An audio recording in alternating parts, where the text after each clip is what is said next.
Is Christopher Shitstain Watts the most unlucky person on this good green earth? Is Christopher Watts the man with the most impeccably poor taste in women that has ever walked this earth? Is this Schmoe cursed? Why am I saying this? Well, I don't often make Chris Watts videos. In fact, probably made one a year ago and that was it. And I'm always behind the times a little bit. I never know who people are talking about when they're mentioning certain channels and things. But I've found a channel that's been around for a year. It's got 4,500 subscribers and many of you will probably know it.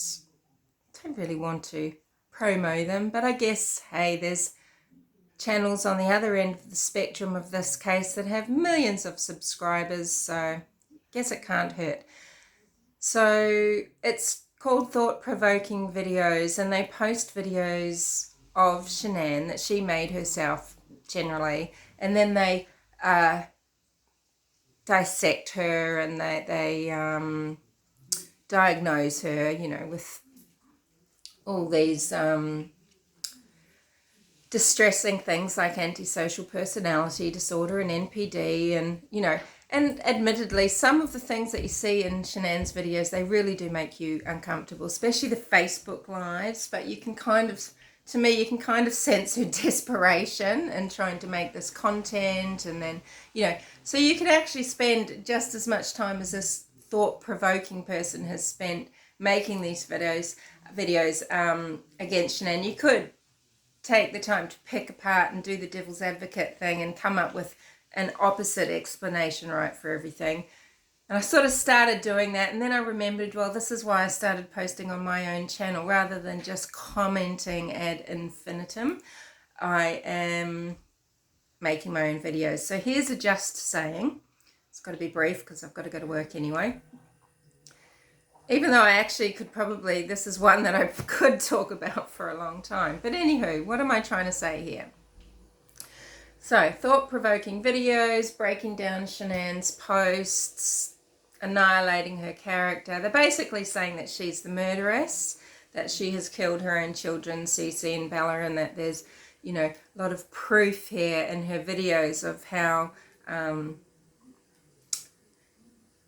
that's possible, and, why it would have easily happened. So you just think, okay, well, let's think about this in terms of, Christopher Watts married Shan'ann, and then he had an affair with Nicole Kessinger. Now, Nicole Kessinger hasn't moved a single yogic muscle to stick up for her man, right? She has disappeared off the face of this planet. She's out of here. And she hasn't had this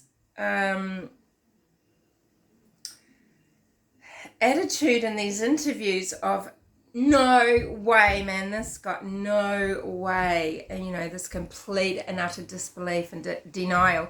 I mean, the first thing Nicole Kessinger did was say, oh, yeah, that guy's cheese slid off his cracker long before he met me. Interesting, isn't it? Interesting. She was very quick just to hit and run. And does that seem like, is this just dumb luck that this Schmoe, and I'm saying Schmoe out of respect for some of my very lovely viewers who, let's face it, I'm saying mofo, right? So, there goes. So this motherfucker has married Shan'ann. She's very abusive. Maybe it's all he knows because heaven only knows we don't like Cindy Watts. And then he's gone from that frying pan into the fire, has he? Where he's now hooked up with a woman that rather than seeing his good qualities, that's why she wanted him, right? No, she wanted him because she's also really screwed up, and he was just someone she could mess with and then dump when, he's arrested and then charged with murder. So it's very strange, isn't it? So, I mean, how do you explain that then? Is he very unlucky? He's gone from someone who didn't have his back to another woman who didn't have his back. But then why did she want him so badly? Was it because she wanted to abuse him as well? We do get stuck in patterns, I guess. But, those little girls, they're so little, she wholeheartedly, hook, line, sinker, feet first, went in the Chris Dunnett pit. She didn't hesitate for a moment. And is this okay? Is this because why are you pinging in Frederick that one time at 6 a.m. in the morning, Nicole? I don't know, but it's not like he was driving back from the oil site and sobbing and praying like, he used to pray in the bathroom. And just beseeching to God and begging his soul to be saved. And oh my gosh, what have I done? Lord, what have I done? He wasn't trying to play hymns. He wasn't, what was he doing? He was high as a fucking kite. He's never felt so alive. He's playing battery. And he's sending those lyrics to Nicole Kessinger. Nicole Kessinger, who Armchair Detective is saying, let him down that morning. She wasn't where she was going to be, sort of thing. Who knows? I don't know. I go so back and forth with what she knew and what she didn't know. I believe she was near Frederick. I don't know why.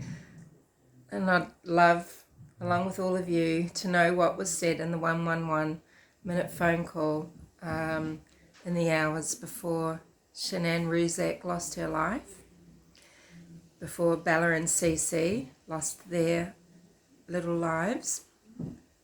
So, yeah, I just find this just so interesting because here you've got this first person testimony, really. I mean, there's not many interviews, and I think there's a lot redacted, or there's a lot that was manipulated, I'm not sure, but this case should have gone to trial, for fuck's sake. Rourke, okay? What the hell? You have done a great disservice to justice here for Bella and CC, and for Shan'ann, and for everyone who loved that family. I mean, this is the thing too, so what if they hated Shan'ann? Christopher Watts's parents aren't showing the love and the grief for those little girls. This is very bizarre. Very bizarre. And,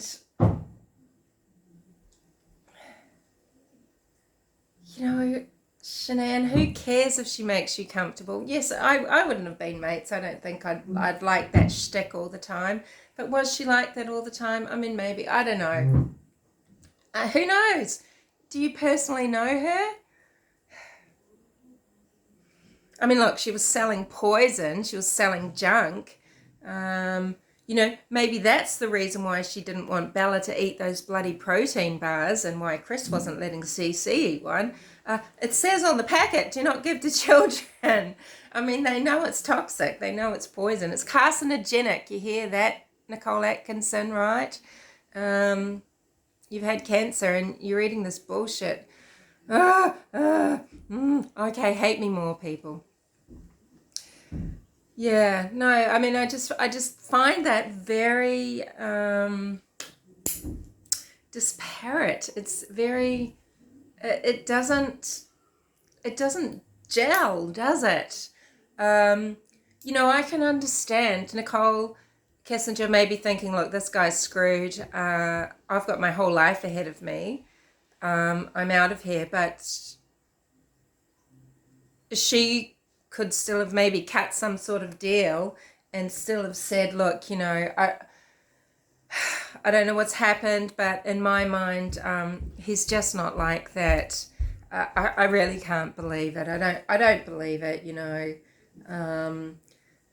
Whatever sort of statement she said, and she could have been she was able just to switch off and withdraw and then say, this guy lost it ages ago, you know. None of it really makes a sort of clear road of sense, but I just find that very interesting, you know, that there's people out there that are trying to make these strong cases for Shan'ann the murderer. And I guess, look, we don't know what happened, so it's a very small possibility. But we know Christopher Watts was giving Shan'ann drugs, trying to get her to abort a baby. Is that the act of a gentleman? Is that the act of a man with love in his heart and compassion for children? You know, we know so much pointing to the fact that Christopher Walking Shitstain Watts is, I use that because it's the only term that Kimberly doesn't have, you know, that's, you know, what's left. So that's why I call him that.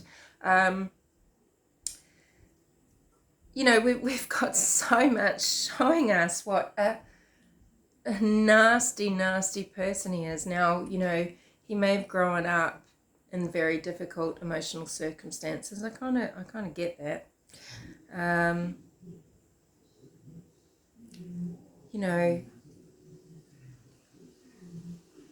it is a fascinating case. I mean, beyond all of the desperate tragedy, I mean, when children are victims like this is the most difficult, painful cases, aren't they?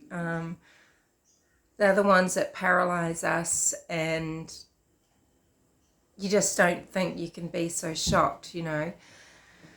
And Christopher Watts is the perpetrator. Now, we don't know who has encouraged him into this, what he thought life was going to be like afterward, if anyone was helping him or not. I mean, we're not sure.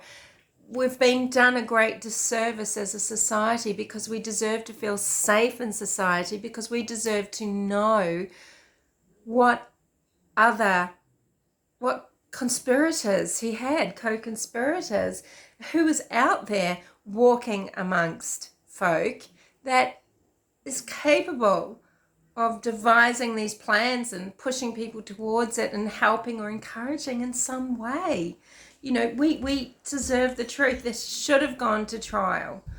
And just on that note, you know, oh, look, no, I'm not going to start mixing up cases here. Anyway, I've said enough. I've had a migraine plus other things for what feels like weeks. So I'm not talking clearly these days, but thank you for bearing with me. I think you understand what I'm saying. I know some of you, you know, you will get where I'm coming from here, what I'm getting at here. Right? So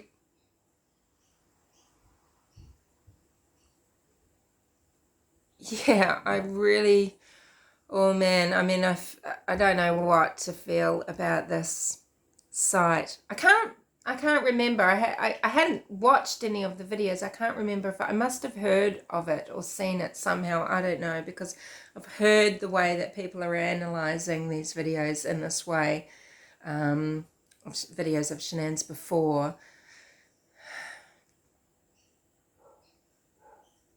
But it's just got my blood boiling, because it's just not looking at, you know,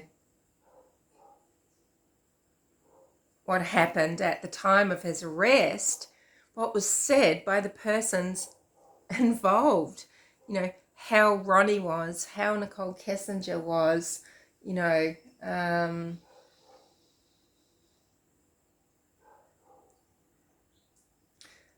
but yeah, mostly that, you know, Nicole Kessinger very quickly said his cheese slid off his cracker long before he met me. I mean, what does this mean she knows?